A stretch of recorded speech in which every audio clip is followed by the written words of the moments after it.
Bonjour à tous et bienvenue dans cette nouvelle vidéo. Avant de passer au tutoriel, j'aimerais vous remercier chaleureusement parce que ma chaîne YouTube a dépassé les 500 abonnés. Donc un grand merci à vous. Je vous propose de faire une petite FAQ pour célébrer ça. Alors si vous ne savez pas ce qu'est une FAQ, c'est très simple. Il s'agit tout simplement de répondre à vos questions. Donc vous pouvez me poser vos questions en commentaire, que vous regardiez cette vidéo sur Facebook ou sur YouTube ou sur mon blog, peu importe. Je lis tous vos commentaires partout, donc il n'y a pas de souci, je le verrai. Donc je vais faire la liste de toutes vos questions et puis je consacrerai une vidéo entière pour y répondre jeudi prochain. Donc avant de vous laisser avec le tutoriel, deux petits conseils pour dessiner une bouche réaliste. Ne surtout pas laisser les lignes de construction autour des lèvres parce que sinon c'est l'effet crayon à lèvres assuré. Et également gardez à l'esprit que là je fais une bouche seule, je ne fais pas un portrait entier. Ce qui veut dire que je peux me permettre de forcer les contrastes pour faire de beaux reliefs, mais si vous faites le portrait de quelqu'un en entier, si vous forcez trop les contrastes de sa bouche, vous aurez un effet un petit peu bizarre.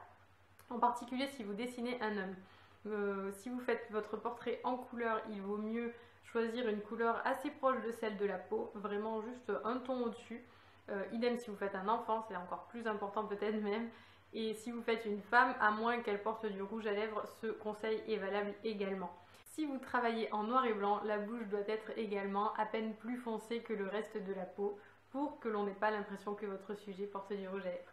Et ben c'est parti pour le tutoriel.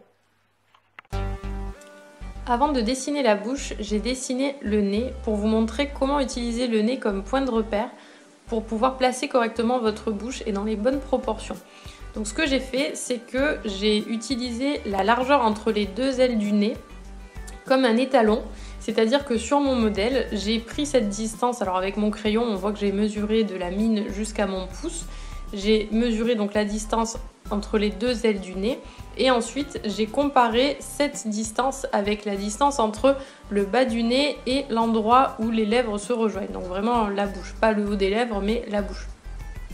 Donc je me suis rendu compte que entre le bas du nez et la bouche, c'est à peu près l'équivalent de la moitié de la distance qui sépare les deux ailes du nez. Ce qui fait que ça a pu me permettre de placer correctement ma bouche par rapport au nez. Ensuite, j'ai tracé deux lignes verticales qui sont tombées donc de chaque côté des ailes du nez. Et comme ça va m'aider, idem, pour placer correctement ma bouche, donc cette fois-ci plutôt en largeur. Donc je vois qu'elle dépasse à peu près, voilà, j'essaye de reproduire un petit peu les formes que je vois. Du coup, grâce aux lignes, la commissure des lèvres forme un petit triangle qui est beaucoup plus facile à reproduire que si je m'étais lancée sans aucun repère. Donc là, je trace ma bouche tranquillement, je fais ma petite esquisse avec un crayon HB. Il y a une ombre assez prononcée en haut de la lèvre inférieure, donc je la délimite avec mon crayon. Parce que ça peut être un petit peu trompeur, on peut avoir l'impression que la lèvre est beaucoup plus fine que ce qu'elle n'est en réalité. Du coup, je trace quand même les ombres principales sans appuyer évidemment.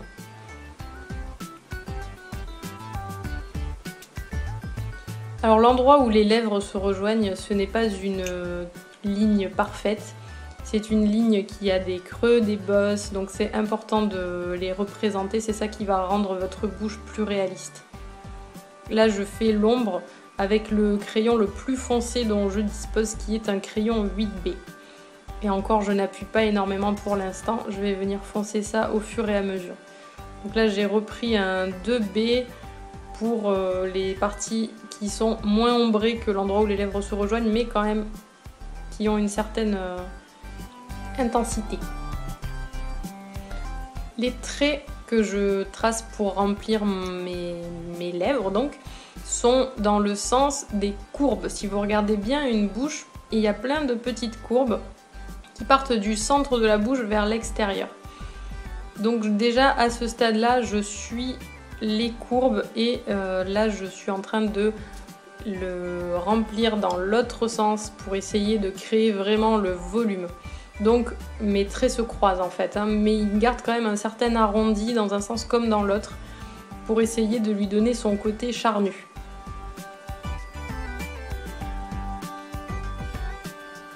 Je commence à foncer les contrastes avec mon 8B.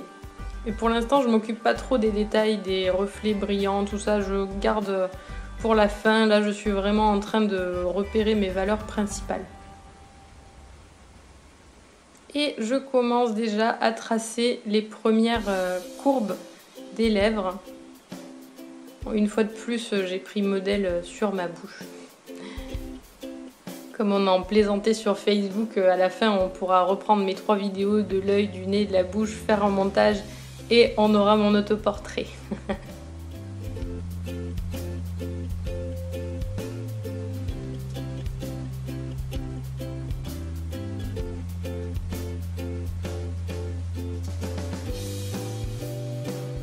Avec mon fameux stylo gomme, je viens tracer les zones plus lumineuses. Généralement, il y a une zone lumineuse tout près d'une des courbes. Ça lui donne plus de relief. Et là, je prends mon estompe pour la première fois depuis le début de ce dessin et je m'en sers pour adoucir tout ça.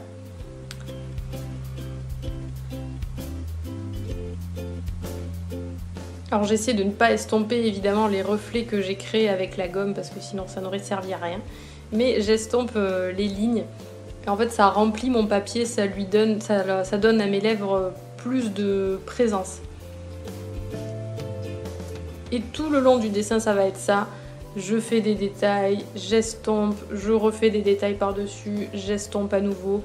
Et en fait, il ne s'agit pas d'effacer à chaque fois ce que je viens de faire, mais de l'inclure vraiment dans la structure des lèvres pour que ce soit le plus réaliste possible.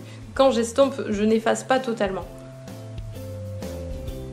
En fait, c'est les couches et les couches de détails qui vont leur donner leur réalisme. Mais encore une fois, si vous faites un portrait complet en général, à moins que le portrait ne soit vraiment de très grande taille, vous n'allez pas avoir une lèvre gigantesque, donc vous n'allez pas vous embarrasser de faire des minuscules détails dessus. Ceci dit, je trouve que l'exercice de faire une lèvre, un nez, un œil, c'est super pour bien apprendre à maîtriser les valeurs. C'est les petites zones où il y a plus ou moins de valeurs différentes et je trouve que vraiment pour le relief il n'y a rien de tel. Donc là je commence à travailler la peau. J'avais pas forcément prévu de laisser le nez, je pensais juste m'en servir pour la construction de la bouche et l'enlever ensuite. Et puis finalement j'ai eu envie de le garder.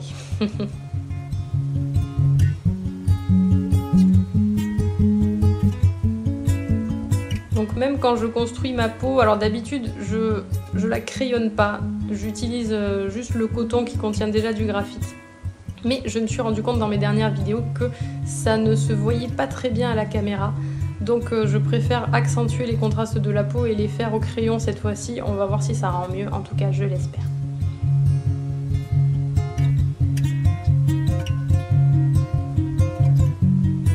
On voit pas très bien ce que je fais, mais en gros, quand vous faites un reflet lumineux, c'est bien de venir le souligner avec un crayon pour lui donner vraiment, pour cerner son contour et pour qu'il se voit mieux.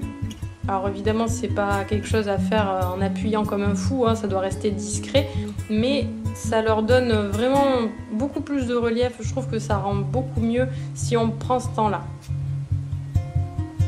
Au-dessus de la lèvre supérieure, il y a toujours une zone assez lumineuse. Donc je la fais avec mon stylo gomme et puis je viens adoucir en estompant. Très généralement, quand vous faites un portrait, il y a une ombre sous la lèvre inférieure. Ce n'était absolument pas le cas sur mon modèle. Je pense que ça vient de la lumière et certainement ça dépend aussi des lèvres. Il y en a qui sont plus ou moins charnues, donc l'ombre est plus ou moins marquée. Du coup, bon, comme c'était pas sur mon modèle, je ne l'ai pas reproduite, mais voilà, sachez que très souvent, sous la lèvre inférieure, on a une ombre très marquée, très dure. N'oubliez pas ce que je vous ai dit au sujet des lignes de construction, il faut bien sûr qu'elles ne se voient pas. Alors vous pouvez utiliser carrément la gomme et les gommer dès que vous avez assez de gris sur les lèvres pour distinguer leur contour. Moi ce n'était pas nécessaire de gommer parce que avec mon estompe j'ai vraiment bien inclus la ligne de construction dans le reste du gris des lèvres. Et là je fais un petit peu le nez pour que ce soit plus joli, plus sympa.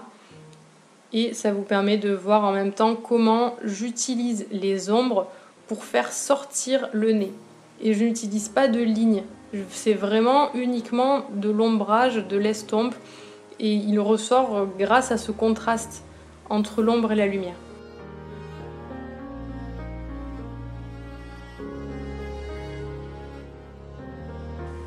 Mais un dessin comme ça, honnêtement, on peut y passer tout le temps qu'on veut. Je pourrais y passer des heures à affiner les valeurs, à toujours rééquilibrer.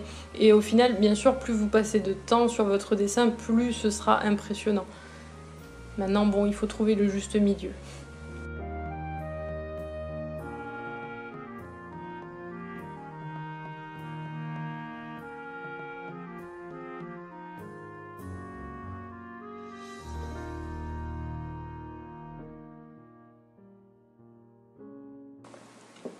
Là, je viens d'utiliser ma gomme mie de pain, de la tamponner sur les zones qui me paraissaient un petit peu trop sombres par rapport à ma photo de modèle. Photo de modèle que je ne partage pas avec vous, une fois de plus, je sais que certains aimeraient bien, mais pour tout vous avouer, je n'ai vraiment pas une jolie peau et ça me gêne de vous montrer des photos de ma peau en gros plan comme ça, c'est vraiment pas flatteur, donc je préfère la garder pour moi. Il y a plein de super photos sur internet pour vous entraîner, donc je pense que vous ne manquerez pas d'inspiration. Voilà, ce tutoriel touche à sa fin, je vous remercie beaucoup de l'avoir regardé. J'espère très sincèrement qu'il vous aura appris des choses et qu'il vous permettra d'améliorer vos prochains dessins. Concernant la FAQ dont je vous parlais en introduction, pour vous donner un petit peu plus de détails, le thème des questions est totalement libre. En fait, c'est juste un prétexte pour que vous puissiez mieux me connaître. Donc vous pouvez me demander tout ce que vous avez envie, que ce soit sur moi, sur mon métier, sur le dessin, sur mon chat, peu importe, le thème est totalement libre. Donc j'attends vos questions avec la plus grande impatience et vous pouvez aussi bien sûr me donner votre avis sur cette vidéo, je les lis toujours avec grand plaisir. Si vous avez aimé, je vous invite à mettre un petit like, un petit pouce vert sur YouTube. Comme ça je saurai que ça vous a plu et moi je vous fais de très gros bisous et je vous dis à la semaine prochaine pour la vidéo spéciale.